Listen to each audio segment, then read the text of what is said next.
Welcome to the deep dive. Today, we're looking at something that, well, it feels like we finally hit a point of no return. Uh-huh. The idea of our reality being a simulation, it's moved from this, abstract philosophy to what your sources are calling documented scientific It's facts. not a movie plot anymore. Not at all. Exactly. And the sources we have, they're cracking this moment. They're calling it the simulation awakening and how it's just rippling through every single layer of society. We're talking public health, geopolitics, everything. Right. And for decades, simulation theory was a fun thought experiment, something for late-night college debates. Sure. But the sources are detailing this truly monumental shift. There's a new urgency. And it's because scientists are no longer just theorizing. They've reportedly found repeatable, documentable evidence. Evidence that suggests reality is experiencing genuine operational failures. And that is the central finding. That's what turns this deep dive from just fascinating to, I think, essential. We're talking about hard evidence fueling a really intense global debate. So our mission today is to extract the facts. What exactly are these glitches? How are they changing the way we look at mental health? And what does this do to international relations when world leaders realize they might be negotiating inside a video game? Okay, let's unpack this, because this is where it gets really interesting. The catalyst for all of this is purely scientific. Right. The term glitches, in reality, I know, it's dramatic, but the sources are very specific. These are concrete, real-world data anomalies. But what does a data anomaly actually look like? To a physicist, or even just to us, it can't just be a statistical blip. No, it's far more insidious than a blip. The evidence that's presented in the academic papers suggests we're seeing repeatable, testable deviations from known physics. Things that shouldn't exist. Things that simply should not exist. Think about localized failures of physical constants, Yeah. like the fine structure constant just wobbling unexpectedly in certain regions. Yeah. Or localized gravity measurements that just fail basic Newtonian math, but only under these strict experimental conditions. And the key is, these anomalies aren't random. They seem to follow patterns that look, well, eerily like deterministic code hiccups. So it's kind of like seeing your operating system crash, but always in the same corner of the desktop. That's a great analogy. Yeah. And that kind of tangible physical evidence, Yeah. it immediately shifts the conversation from, what if to what now. Exactly. And the immediate implication of that discovery is staggering, especially when you start to look at the psychological fallout. This is where we see the profound, immediate impact on human health. Yes, absolutely.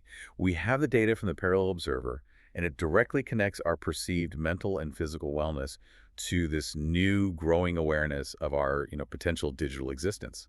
So when people truly start to internalize the idea that their environment is simulated, it just fundamentally alters their entire mental framework. It does. And this is where that psychological duality you mentioned comes in.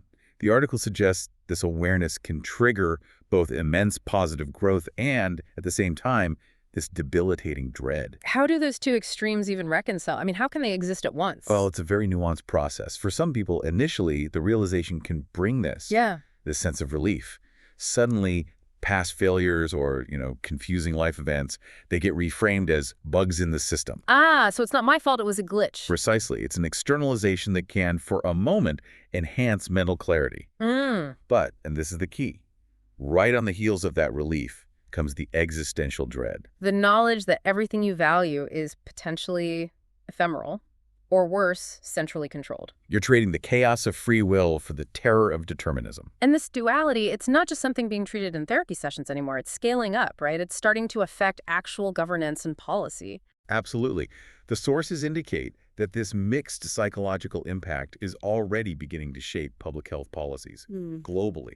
We're seeing nations viewing well-being through the lens of this new reality. Can you give an example of that? Sure. Some of the most advanced healthcare systems are now prioritizing something they call lag reduction therapies. Lag reduction. It's essentially a highly structured digital detox combined with mindfulness.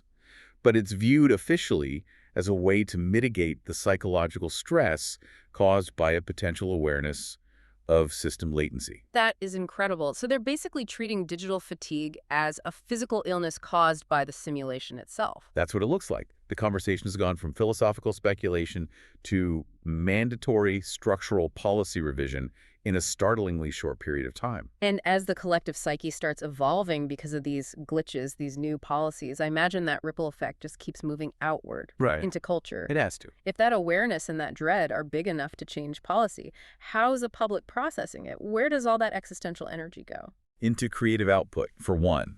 It's the collective response, and it's fueling these massive cultural shifts. We're seeing a huge surge in artistic expression that reflects these themes.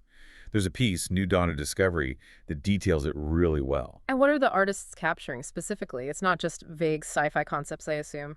No, the inspiration is incredibly specific. They're mapping the system's flaws directly onto their work. How so?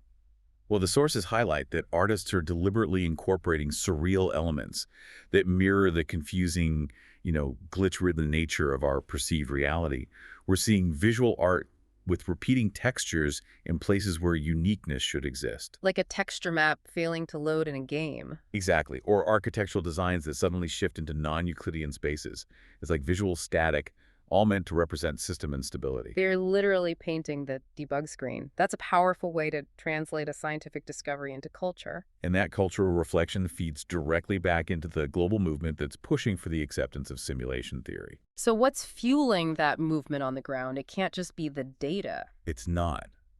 It's the shared emotional experience. Yeah. You have this blend of widespread media coverage and, just collective public dialogue.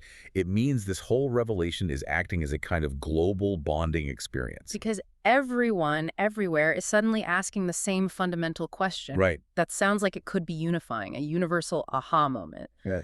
But what are the consequences when that kind of intense collective bonding happens so quickly? Well, the dynamics are very high stakes. While this awareness could lead to profound unity, it could just as easily swing the other way, towards total chaos. And the outcome depends entirely on how different factions, political, social, how they choose to interpret the evidence. Exactly. Will they see the simulation as a call for shared stewardship? Or as proof that earthly laws are meaningless, justifying, extreme behavior? And that uncertainty, that brings us squarely to the biggest arena of all, high-stakes geopolitics. The discussion has moved far beyond academia and into the highest halls of power. Our sources detail politicians meeting specifically to dissect the implications of simulated existence. Which raises the question, what happens when world leaders have to acknowledge that the very parameters of their domain reality itself are questionable? The stakes are incredibly high. Policy, governance, they suddenly lose their perceived foundation of physical permanence. And the sources indicate it could go one of two ways. Transformative insights or major international conflicts. I mean, if reality is just running on code, what does a border even mean anymore? And if we connect this to the bigger picture, the most mind-bending implication is the potential for new alliances. Alliances forged not over borders or trade agreements. But over metaphysical principles. Exactly, over metaphysical principles. Okay, that sounds like some very high-level jargon. What does that actually look like in practice? An alliance based on a metaphysical principle. What's a policy goal there? It means nations are aligning based on their fundamental interpretation of the simulation's rule set. For instance, some nations are reportedly gravitating toward a deterministic view. They believe the simulation is pre-programmed, that human effort is, meaningless. And others? Others are aligning under a free will banner. They believe true consciousness allows them to manipulate or influence the system. So alliances could form around policies designed to, say, test the simulation's boundaries. Or, conversely, policies aimed at minimizing exposure to potential system crashes. It's a completely unprecedented type of political maneuvering. It redefines ideology itself. So while leaders are trying to figure out how to govern a simulation, the intellectual conversation is still white hot in academia. Let's talk about Dr. Helena Ortiz. Dr. Ortiz is a perfect example of the passionate, sometimes fiery engagement this topic sparks among intellectuals. She caused a huge stir at a public university forum. How so? She didn't just present dry evidence. She aggressively challenged students and fellow academics. She presented the data anomalies in this very lively, almost prosecutorial manner. And the reaction wasn't just blanket acceptance. I think that's telling. The sources say she got immediate and passionate opposition. Exactly right. The audience response was all over the map. From genuine scientific excitement, you had people demanding to see the specific code patterns, to this deep philosophical skepticism that, frankly, bordered on indignation. So her lecture really proved that this debate is no longer a fringe thought experiment. Not at all. It's something people are willing to passionately argue about right now, and they're interpreting the evidence through their own existing psychological and political lenses. It's forcing everyone to choose a side. So, okay, to recap, we have undeniable glitches in physics. We have shifting health policies, cultural seismic shifts, and world leaders forming alliances based on whether or not they believe in free will inside the system. With all this monumental change happening, our sources keep raising this million-dollar question. How do we balance this exploration of transcendental themes with maintaining our essential humanity? That is the necessary balance we have to find. We're on the brink of transcendental changes, and the fundamental ethical challenge, which the sources consistently highlight, is that one.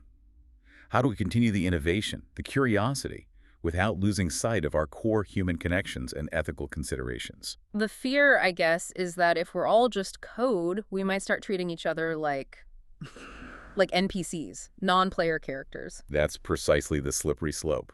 If we accept the premise, we have to stop thinking only about how the simulation works and instead focus on what ethical red line we won't cross. So it comes down to dialogue.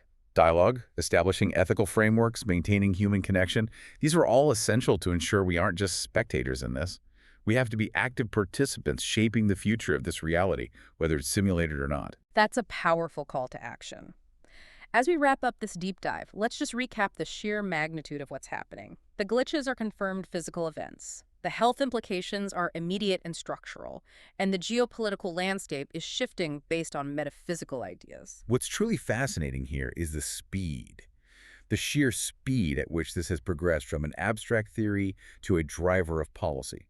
The weight of the evidence, those defined data anomalies, has forced world leaders into these conversations. Which brings us to a final fundamental question for you, the listener, to mull over. If our reality is definitively confirmed to be a digital construct, if we know for a fact we are all living within code, what is the single most critical ethical mandate that humanity must agree upon?